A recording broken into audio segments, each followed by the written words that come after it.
Welcome to the GSMC Book Review Podcast, brought to you by the GSMC Podcast Network. I am your host, Sarah. I am delighted to be with you to bring you another author interview. This is a returning author. This is actually his fourth time on the podcast, which is very cool. Before we get to that, though, I do want to remind you, as always, to please like, follow, subscribe, etc. on whatever platform you are either listening to or watching this podcast on. Really does appease those algorithm gods, get the podcast out to more readers such as yourselves, and it's also greatly appreciated. If you'd like to support the podcast and the network as a whole in a monetary fashion, you can do so by going to gsmcpodcast.net. There you can leave a tip or a donation. That, as I said, helps not only the podcast, but the network as a whole. My old man dog says he would love it if you would do that. It would be awesome, and he would be happy to engage with any questions or comments that you might have. If you want to leave those when you're at the website as well. As I said, that's gsmcpodcast.net. You see it playing in the video next to me. You will also see that playing throughout the episode, scrolling along the bottom throughout the episode, if that is something that you would like to do. However you support this podcast, though, is greatly appreciated, and your support comes in many different forms, past, present, future, all of it greatly appreciated. Thank you so much in advance and in retrospect, and whatever the current version of that is. I say thank you. And there you get a glimpse of the other dog as well. Hopefully he is going. The other one went to, nope. Jeez, he's gonna go pounce on the other one. Okay. Now I'm distracted. He loves this curtain. This is his new favorite thing. Like, he thinks it's his own personal fort. He'll make a bed in there. We'll see if he lays down or if he'll just go behind it and go into the bedroom like he's supposed to. But I hope you're having a good week so far. My week has been very busy, but it's going pretty well. We actually had some social time recently, which was nice. Our apartment complex, condominium complex, had a barbecue, and so we got to get together with not a huge group, but a good enough size group for me, the introvert, of our neighbors, and have food and good conversation, and actually met a couple of neighbors that we hadn't met. They just moved in not too long ago. Saw some neighbors that have a holiday place here, so we don't see them very often. Hadn't seen them in a couple years, I think, so it was nice to catch up a little bit with them, and yeah, just be social and actually get out of the house. My hubby has been working some crazy hours. He does not get out of the house much, so he didn't make it very far. We were just down at the pool, but he got out. He breathed fresh air, which was a good thing. But hopefully you are doing something this week, have or will do something this week that gets you out of your rut and gets you breathing whatever kind of fresh air you need in your life at the moment.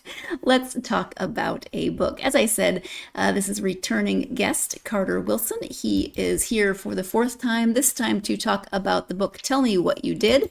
It is a thriller. Let me go ahead and give you the description of the book. She gets people to confess their crimes for a living. He knows she's hiding a terrible secret. It's time for the truth to come out. Poe Webb, host of a popular true crime podcast, invites people to anonymously confess crimes they've committed to her audience. She can't guarantee the police won't come after her guests, but her show grants simultaneous anonymity and instant fame, a potent combination that's proven difficult to resist. After an episode recording, Poe usually erases both criminal and crime from her mind.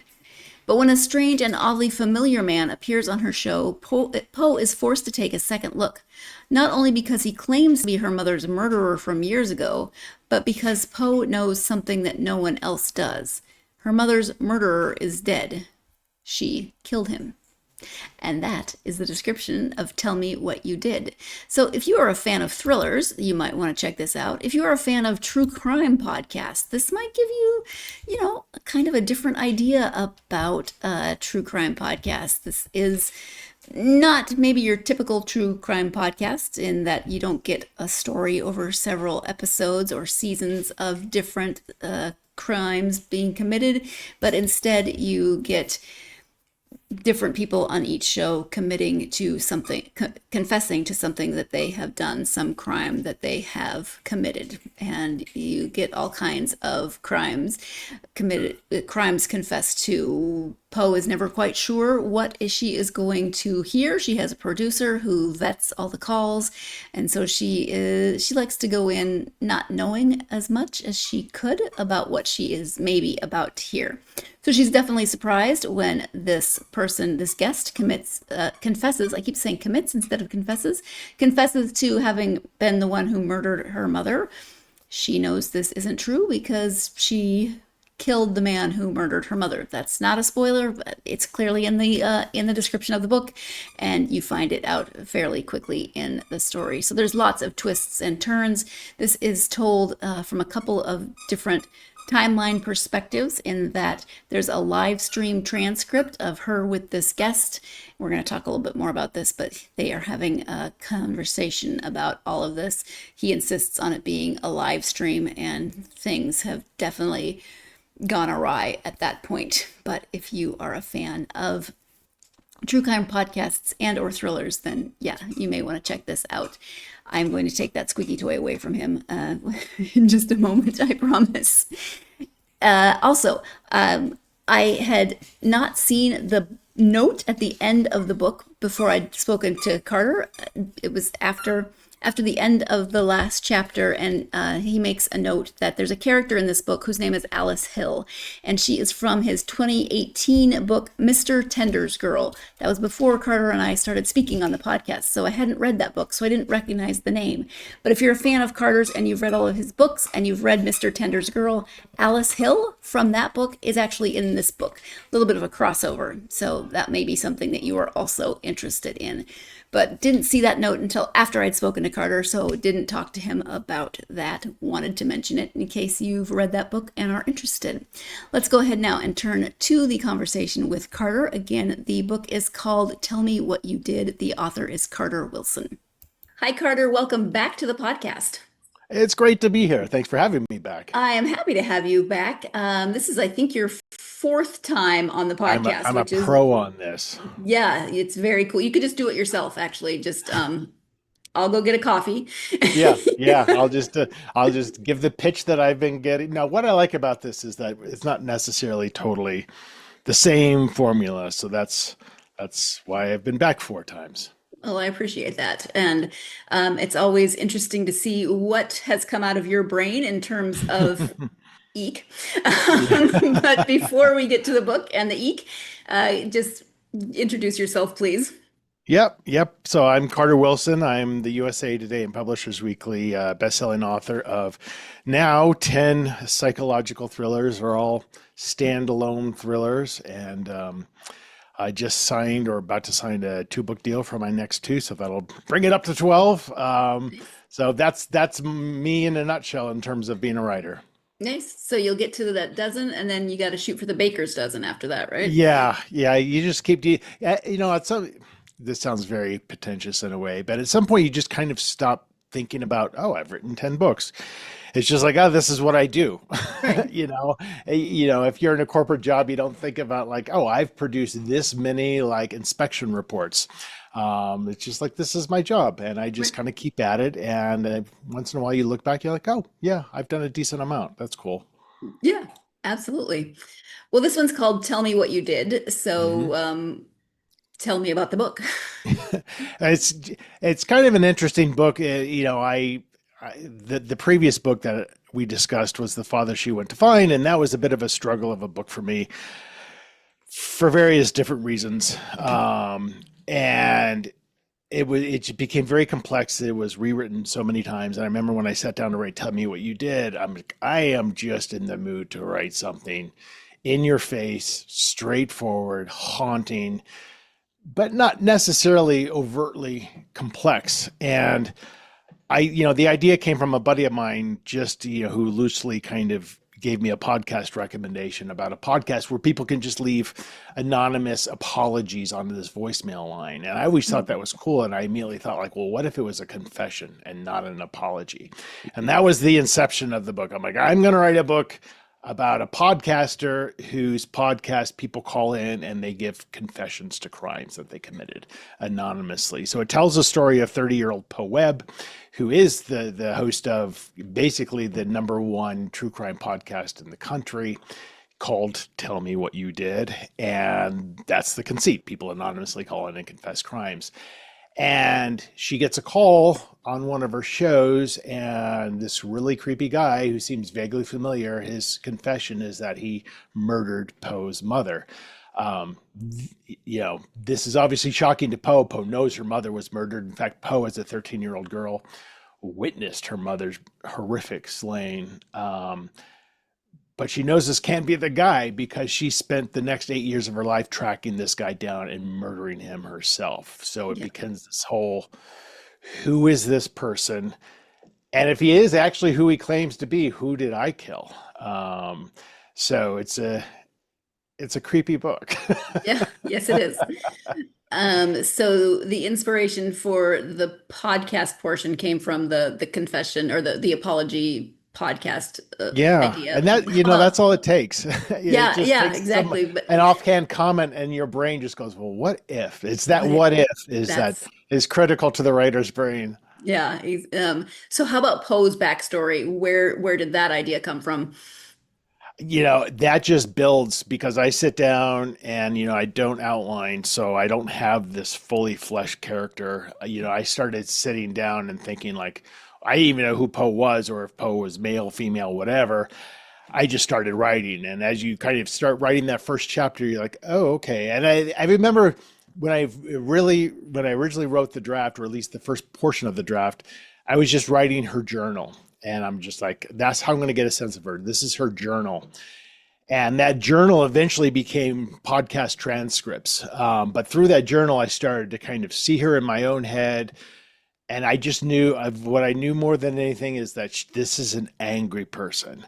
This is a person who has not dealt with her trauma in a way that's actually healthy. She's actually made it worse by the crimes that she's committed. Yeah. And I realized early on that her podcast was really her attempt at self-therapy by talking to criminals and trying to understand them. And then as I started to think about that, I'm like, okay, now I see her. Now I know what she sounds like. Now I'm starting to get an idea about her voice. And then it just all starts to come together. But that's 100 to 200 pages you need at least for me to have a full picture in my mind of who she is. Yeah. So I probably say this every time Carter comes on because I'm fascinated by it every time. But authors who don't outline at all fascinate me just because I don't know that I could do that. I don't know if I'm a plotter or a pantser because I've never tried to write a novel, but I find it, I think I would have a lot of anxiety. So I'm always impressed at how different people's processes work and different people's brains work. And I don't know, I just think it's very interesting, and it clearly works because he crafts compelling stories and they don't seem like they've just been written and somewhere weird. Obviously there's more to it than just writing without an outline and no editing or anything like that. But there's a dog sneezing somewhere in the house. I don't know if you can hear that. I apologize. They're being very disrespectful tonight. We're going to take our first break of this episode. When we come back, we'll be talking about the different timelines, not major differences in those timelines in terms of like decades or anything, but two different timelines, and if there were any challenges to that, the writing the book this way. You're tuned in to the GSMC Book Review Podcast, and I'll be right back. I feel like I'm losing my mind. Is everybody in the world blind? Please, Lord, give me a sign, a sign. I feel like I'm losing my mind. Is everybody in the world blind? Please, Lord, give me a sign, a sign. I wanna be the greatest. Everybody on the fake shit. I look around and feel like everybody is the fakest. I make this every day and I'm impatient, hoping one day I blow up from the basement. Statement, the top is so vacant. I don't hear shit that I think is amazing. Waiting for my day when I'm playing sold out shows for 1,000 faces. Hey, give me that crown, get in my way and to be put down. It ain't your place, all this my town. If I want that shit, then I'll get it right now. I'm losing it, the noose it fits, some loose shit, a stupid myth. You choose to live or choose to dip, you choose to fight or lose your grip and lose a gift. Oh, I feel feel like I'm losing my mind. Is everybody in the world blind? Please, Lord, give me a sign, a sign. I feel like I'm losing my mind. Is everybody in the world blind? Welcome back to the GSMC Book Review Podcast and my conversation with author Carter Wilson.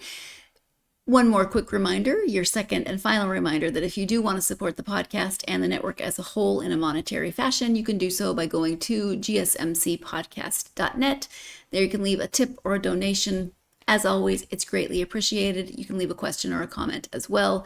Whatever form of, whatever kind of support you give to this podcast, though, always greatly appreciated. Thank you, really, truly, from the bottom of my heart. I appreciate everything that is done in support of the podcast and the network as a whole. Before the break, we were talking about Tell Me What You Did and kind of the overview, a little bit more about the story, etc. So let's go ahead and return now to the conversation with Carter. So since it's written back and forth perspectives of currently with Poe, or not currently, kind of the backstory of Poe and leading up to the live stream transcript, and then we have live stream we're reading that. How, when you don't outline, how do you kind of evolve both of those storylines at once, and do you ever get sort of confused as to what should be happening in the timeline? Yeah, I mean, I get confused watching Survivor on TV. So writing like my own books it does get complicated, and I do always write in a linear fashion.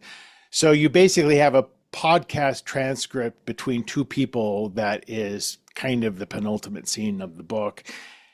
And then I'm just revealing parts of it throughout the book. And I'm writing those parts as I'm writing the other chapters. So I don't quite know what all they're talking about. So it's almost a little bit of a placeholder, but it also starts giving me more ideas. So, long story short, it all comes alive in the editing. There's a lot of gutting. There's a lot of like, this doesn't make sense, but let me just get it done, because that's the hardest part of writing a novel. It's just getting it done. That crappy first draft. Once you have that done, then you get excited, like, okay, now I'm going to go sculpt around here and really play with it. And even then, it's never done, because your agent has comments, your editor has multiple edits to go through. So it's just a work in progress always, basically. Yeah. I do remember you talking last time you were here, the revisions, the rewriting of the last novel, and how many iterations it went through. That was brutal. Yeah.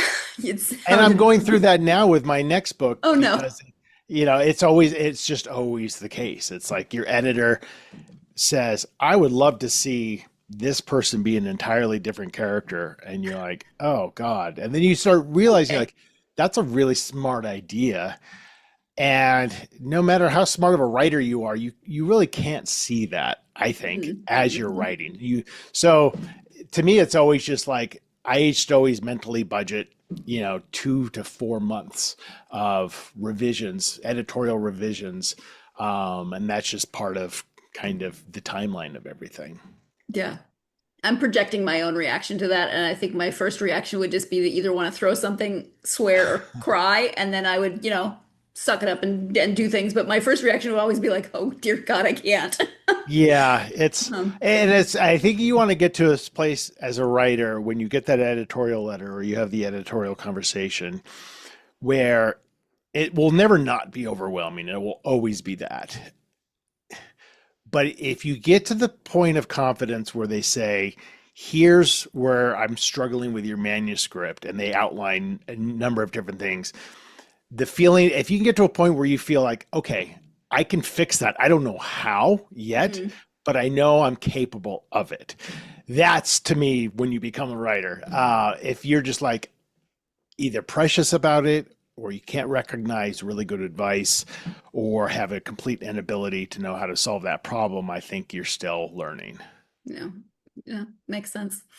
Let's talk a little bit more about Poe. You said at first you didn't know if she was male or female, and that kind of evolved. So talk a little bit about her character development and how she'll resonate, you think, with readers. Not everyone's going to like her. She's very, very direct. And it's funny, like, I don't know if this was very conscious or not, but when I was thinking about the gender, and I tend to write from a female point of view, but not always. I kind of saw her as a woman, but I didn't want to lean on that. So I remember she was fairly like my agent, her first comment was like, it took me 50 pages to realize what gender she was. Me too. Yeah, at first. Yeah. And I said, is that important? And she said, yes. And I don't know if I totally agree with that. I kind of like the idea of the character being whatever you think the character is, but she became more overtly female in some rewrites. But even Poe is a fairly androgynous name. Her first real name is Dylan with a Dylan, Y, Dylan, which is also that was very intentional on me because but I knew she wasn't going to be. I knew she was going to. People would have sympathy for what she has gone through, but also she's very morally gray, which is exciting to me. I think that's super interesting. I just did a book club and somebody's like, I hated Poe, so I love the fact that you gave her a dog that she cared for. And, so there's a lot of that. And it's not so important to me that you like her. It's important to me that you're interested in what happens to her. Yeah. That there's some kind of intrigue in there and that maybe on some level that you can relate to her. And that's usually best established through relationships, right? Yeah. Her relationship with her father, relationship with her dog. There's very few characters in this book. So each one had to have a reflective relationship with Poe. So we could see how Poe is a human through the eyes of those who are closest with her. And, like a lot of my characters, I just realized she's just extremely damaged and is doing the best she can to deal with it, but really not knowing how to deal with it until she's forced to deal with it. And that's what I love. I love when a character's tortured past, which has never been resolved or really healthily addressed, comes back at them in a very extra traumatic way that ultimately kind of becomes therapeutic. I just love that kind of plot line. I love if you're not going to deal with it, then we're going to force you to deal with it. And it's not going to be pleasant. And you might not make it through. But this is what's going to happen. Yeah.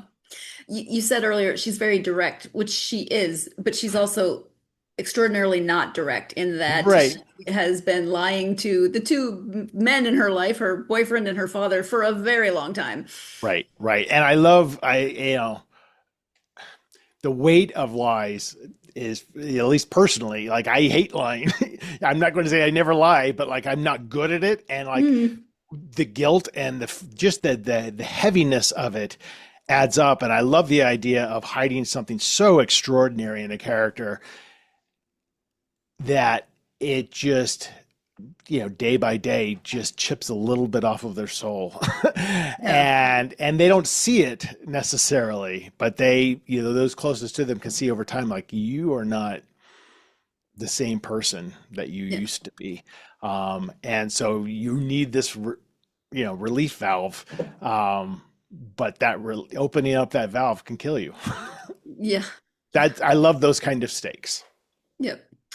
So the flip side of Poe is the whatever name he's going by, Ian in this case. We don't want to give too much away about Ian, but can you talk just a little bit about, because he is the antagonist, so talk a little bit about him.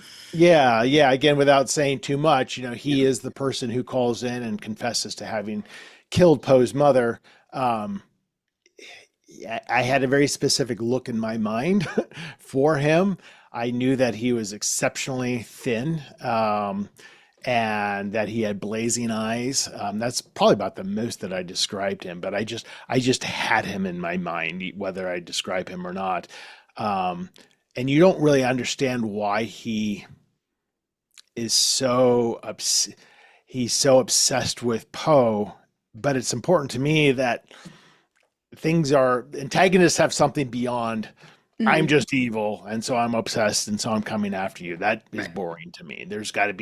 He's got to have a real human story, whether he reveals that or not. And it has to be kind of revealed, at least towards the end. So I knew that he had his own justified motivations for doing everything he's doing, and he wasn't just this caricature of a villain. And he's resonated with people quite a bit. I get a lot of feedback about Ian Henley, so I'm kind of proud of him.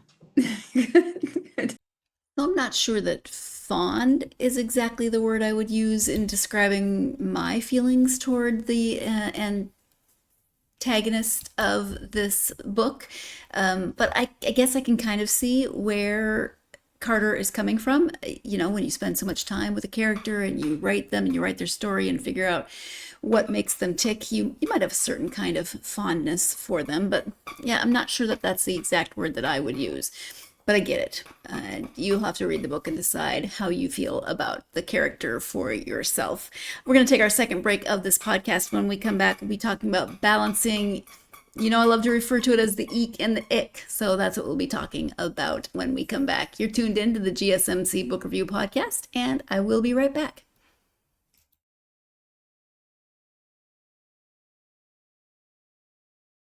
For the best and latest podcasts available anywhere, go to the podcast app on your cell phone and type in GSMC to access free content-rich podcasts on health and wellness, book reviews, sports, entertainment, relationships, social media, movies, technology, finance, and even weird news. Subscribe and download the GSMC Podcast Network's family of shows, available everywhere podcasts are found.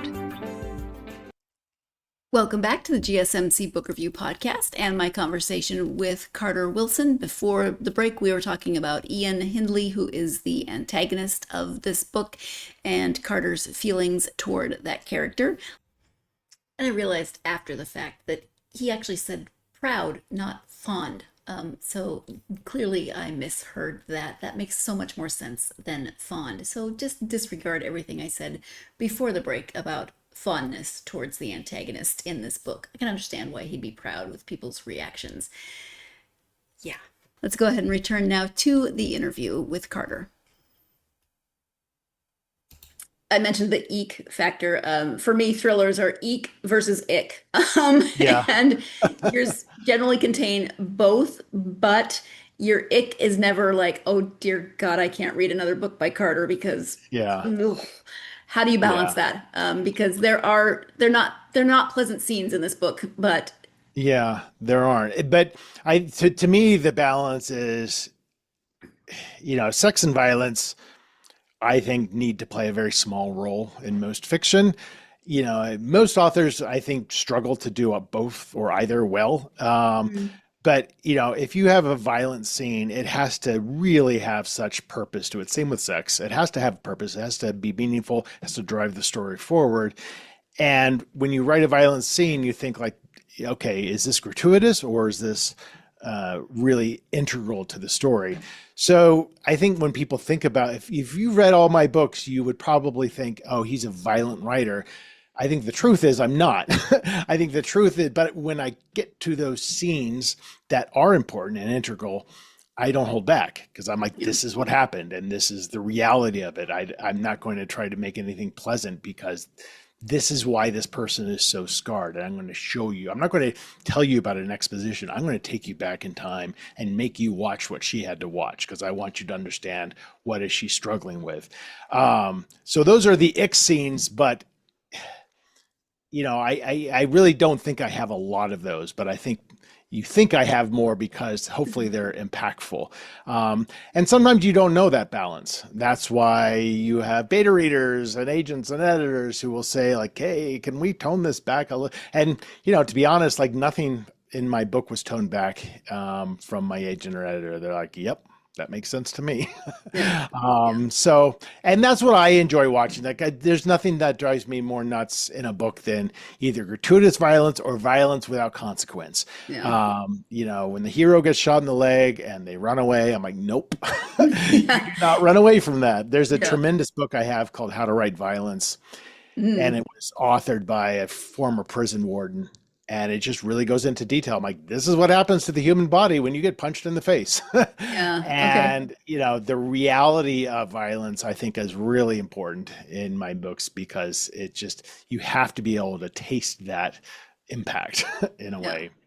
Yeah. Well, the scenes are intense, but they're not like you don't just go on. Like it's not, I don't feel like it's just page after page after page of, oh my gosh, seriously, we're still describing this. Right. So No, for and you myself, don't. I appreciate that. And the beauty of it is that most things you don't have to describe at all. Most things you can just plant that seed. And, if you're not giving the reader enough credit for their imagination, you're doing it wrong. Which is why I rarely describe my characters. I want people to, this is who Poe looks like to me. So same thing with violence. You can just insinuate and they fill in all those blanks and you get all the credit. Yeah. Yeah. True crime podcast, because that's what Poe does. Are you a fan? Do you listen to true crime podcasts? I am somewhat of a fan. I feel like I've gone through phases of it. Some of it's way too intense for me. I am like not. I get queasy. I get like freaked out. I'm like, that's too heavy for me. Even though I can write things way darker than I can consume things. So I love a good true crime podcast that's 6, 7, 8 parts long where I can follow a story and that there's something unique about it. It's not just like, oh, here's a serial killer and this is why he killed. And, so honestly, like true crime, I love like good fraud podcasts, like somebody who's just exceptionally clever, who figured out how to game a system. That to me, I don't know if I could write that, but I love listening to that stuff because it's where there's something that's just clever, criminally clever. I find that pretty fascinating.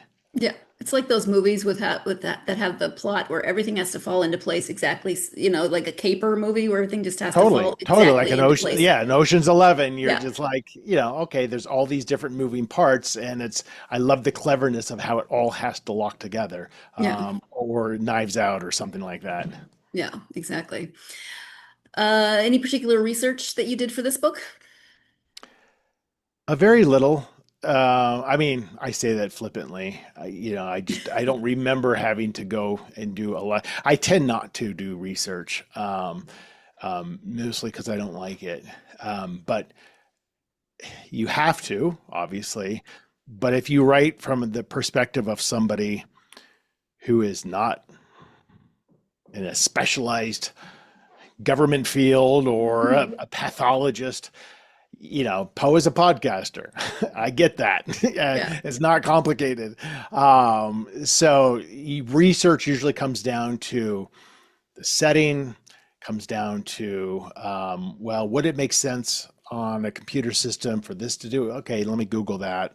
Let me do 10 minutes of research to make it sound believable, and learn. But I have friends who the reason they write books is so they get to research, and that's just, to me, it's just homework. So I would prefer not to do it. Yep. Everyone's different in that regard. I did have to research. There's a scene where Poe is exacting her revenge when she's hunting this guy down, and she's got to figure out how to get rid of a body from an apartment building. And that took some research, like what kind of case can I put a body in? An interesting approach also. Yeah. And so, like, that's a good example where you really want to be true to the realism. You like, she's not capable of carrying this person, certainly clandestinely, to a vehicle downstairs. How does she get him out of the apartment? Yeah. And you start thinking, well, what would I do? Like, I don't know. So let me start researching. And you figure things out, and then you figure out what's the most interesting way and the most believable way. So that's fun. Yes, because that could have very easily taken you out of the moment, in that if she is, as described, she's what, 20-ish at the time, not terribly big or physically strong, and suddenly she's like hoisting a body, and that would have very much taken me out of. Well, and then you have that decision process, because the natural reaction to that is you cut up the body, right? Yeah. And then that's the easy way out. And then you think, would she do this? Would Poe she's capable of maybe killing this guy. Is she capable of doing, which is incredibly hard work, and incredibly messy work. She's got a roommate who's not there. So, and you're like, that doesn't feel right to me. And that feels like against her character. And I think if people are going to sit there and say, yes, we forgive her for doing this, I don't know if they would forgive her for being so brutal about the body disposal. Right. So those are character decisions you have to make. And she lives in a tiny apartment in Queens. She's not going to have power tools. Right. She's not right. She would have had to prepare for all of that. Right. And she's not Dexter. Yeah. Yeah. This is your fourth time on the podcast. You've written a nice round number of books. Yeah. Has your writing process or even the way you tell stories changed throughout this whole journey? Oh, for sure. I think we all evolve as humans, and everything we do changes over time. I would say it was probably my fifth published book, which was my eighth written book, Mr. Tinder's Girl, where that's when I kind of shifted to first person present tense female point of view. And I feel like that's where I found my voice, because that book just fell out of me. And I'm like, okay, why was that easier to write? I'm like, oh, I think that's my voice. So, you find your stride, you find what you're good at over time, and it takes hundreds of thousands of words to get to that point. And, even now, like now that I'm signing multi-book deals, I've got to figure out plots ahead of time, which is not my strength, but I've got to do it. So I'm learning slowly how to outline a little bit more. So everything's an evolution. Yeah, sure. It's true. Everything, of course, does evolve. So once again, I am reminded that pretty much everything that I hear when people talk about writing, maybe not everything, but a lot of things that we hear when the authors on the podcast are talking about writing can be applied to life in general. Very often that is the case, and this is no different. Carter is talking about his writing process, but lots of things evolve and change as we continue to do them and hopefully improve and learn new ways of doing things. So I don't know, just what popped into my head as I was thinking about what he said about things evolving, and how writing often to me feels like it can be applied. Advice for writing can be applied to other things. Let's go ahead and take our final break of this episode. When we come back, we'll be talking about Carter's current work in progress. You're tuned in to the GSMC Book Review Podcast, and I'll be right back.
Welcome back to the GSMC Book Review Podcast and the conclusion of my interview with Carter Wilson. Before the break, Carter was talking about his current work in progress.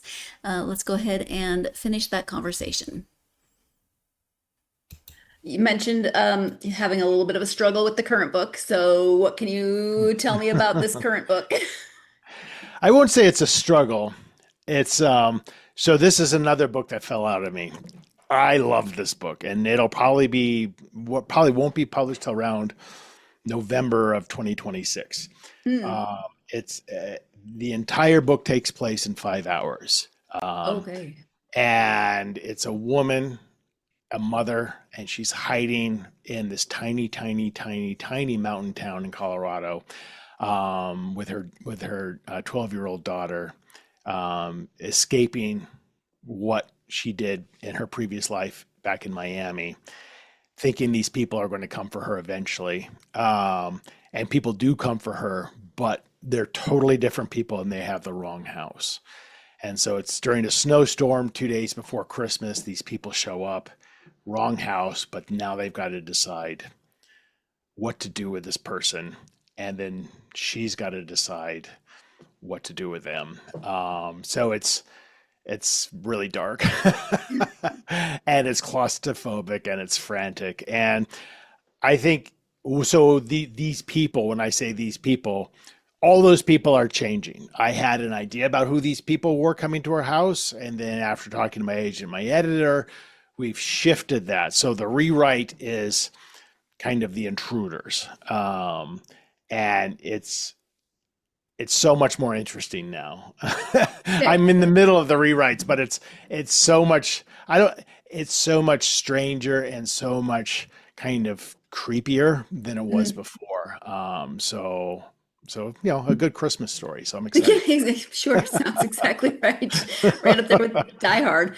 Right. Yeah. This will be the thriller to read every Christmas. This is your Die Hard. I like it. Yeah.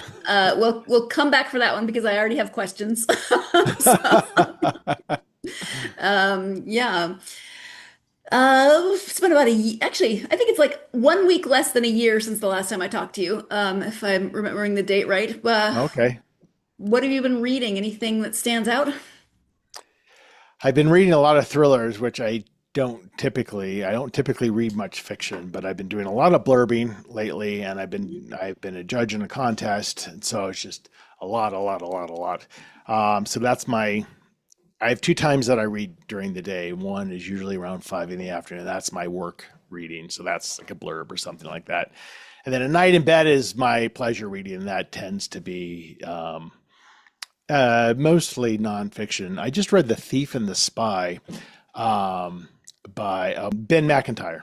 Okay. It's Thief and the Spy, Cold War nonfiction. Unbelievable. I was just talking to Joe Fender about it because he's a big true crime spy fan and also a lot of history with Russia.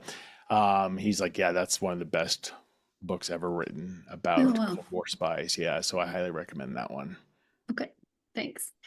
As always, if people want to know more about you and the book's website, any social media that you're active on. Yeah, well, appreciate the opportunity. Yeah, everything's at carterwilson.com. I will also say I have a company called Unbound Writer, which I think I'd probably launched not too long before we last spoke, where I do writing coaching, one-on-one writing coaching. I do retreats. I'm offering self-guided online classes. So it's a whole production. And so all of that for aspiring writers is at unboundwriter.com. I just realized I have 2 questions that I completely forgot to ask. So the first one is the QR codes. We did not talk about the fact that this book has QR codes. Can you mention that a little bit? Yeah. So that was very kind of last minute unintentional, but I was writing this scene and Poe records her podcast over a Zoom-like platform, but she deletes the video portion of it after a week, because she wants to preserve the anonymity of the guests, but she always records her side of the conversation with her iPhone, unbeknownst to the callers. I just wanted to see what that looked like. And so I reached out to an actor who had reached out to me a couple years before. She had just liked some of my books. So we kind of developed a talking relationship over Instagram. And I said, hey, if I give you a little money, do you want to record a few scenes? You just record it. There's 0 production value. You record it with your own iPhone because that's how it works. And the script is the chapter you just read. It's just your lines. And so she records these things. And I'm like, all right, I got to do something with this. So I packaged it all as recovered evidence from the Vermont State Police and asked my editor, I'm like, hey, can we put QR codes in the book? And she's like, I guess. I've never done that before. And so I did, and I didn't make too big of an announcement about it. Just they're kind of in there, and there's a little passage describing at the beginning that you might see these things, and this is what they are. And yeah, that kind of took off. It's funny because they just said these videos just sit in my Google Drive, and I have a Bitly account, so I can check the scans, and there's been like almost 80,000 scans of these codes. And that just amuses me to no end. And some people get totally creeped out by them. And I'm like, that's awesome. That's exactly what I want. So yeah, that was really fun to do. Yeah. Oh, interesting. And then you also have a podcast. So you want to give a quick Yes. plug for your podcast? Yep. I do a podcast called Making It Up. I have just about 200 episodes. And I'm just talking to other writers. It's 100% unscripted, no questions prepared in advance. And it's just one-on-one conversations about the writing life. Not necessarily books, but just about the life of being a writer and kind of their journeys. And then at the end of every episode, we make up a short story together on the spot using a random sentence from a random book. So it's always a mess. Most recent guest and upcoming guest. What do you have? Oh, yeah, you're going to put me on the spot. Yeah. I know because it takes about 7 weeks from when I record to when I release. So I will say the next episode, I believe, coming out is AJ Finn, who I met at the Hamptons Whodunit, and we just became fast friends. And so I'm like, hey, you got to get on this podcast because I want to hear more of your story. And I honestly don't remember who my last guest that we just posted was, so forgive me, but it's all at carterwilson.com. You can see all the episodes there. All right. Thank you. Carter, is there anything that we haven't covered that you wanted to make sure you brought up or highlighted? You've been exceptionally thorough as always. Well, thank you. I Thank you. appreciate that. And I appreciate you coming back to talk to me Yeah. about the most latest, wow, the most recent or the latest thriller. Yeah. Thank you so Yeah. much. No, my pleasure. Thanks for having me back. Always appreciate it. Thank you once again to Carter for joining the podcast to talk about another in his series of thrillers. It's always fun when he's here. I like to hear about his thought processes, what goes into the writing, where he gets his ideas. His brain seems like an interesting place. I'm getting better at reading thrillers, but I definitely don't think I could write them. I just don't think the same what ifs as thriller authors seem to, and that's okay, because we need people who have those what ifs, and then they write good books that the rest of us can read. So, as I said before, if you're a fan of thrillers, then this you should read. But also, if you're a fan of true crime and you want something a little bit different than what you may think of as a true crime podcast, because Poe's podcast is a little bit different. Not that I listen to a lot of true crime podcasts, but it feels like it's not quite your usual true crime podcast idea. Not that it gets her anywhere good, but hopefully this is not happening to other true crime podcast hosts, because it's a thriller and things always go wrong in thrillers, as it does inevitably in this one. But if you've read, especially if you read the other one, Mr. Tender's, I can't remember the name of that, Mr. Tender's Girl, and you liked Alice as a character, she does make an appearance in this one, so you may want to come and see what Alice has been doing since you last read about her. So thank you so much again to Carter for joining me. Thank you as always to you for joining me for another author interview. I hope that you will join me next time. We are going back into tech world, AI world with Immortal by Steve Schaefer. The one bit of the description that I will read to you from this book is she made him. He's just code. She's almost sure. So you can kind of see that cover there. Is it code? What's going on with the AI? I always make jokes about the AI becoming sentient, and which you're just going to have to tune in and find out what happens with this particular AI in this book. So join me next week when I speak to Steve Schaefer. In the meantime, as always, if you're a fan of this podcast, please do me the favor of doing a few things that will help me out a lot and help out those algorithms. If you can follow, subscribe on whatever platform you're either listening to the podcast or watching it on. You can That really does help the algorithm, gets the podcast out to more readers. Also, leaving a positive review, very, very helpful. I know, not everyone likes to leave reviews, but if you could take just a moment and do that, it's greatly appreciated.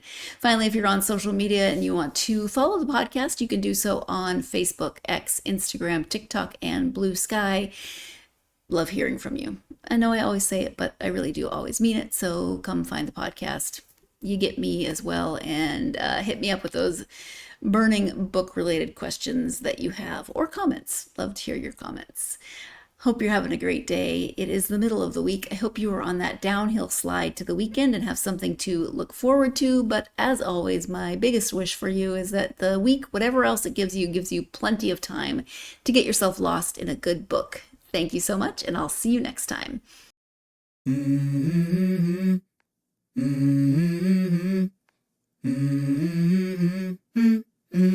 Let's go. I wake up to a little bit of drool on my pillow, feel like it's gonna be a bad day. Yeah, I'm tired of shit, and the coffee ain't hit yet, damn, ain't that great. I don't wanna go to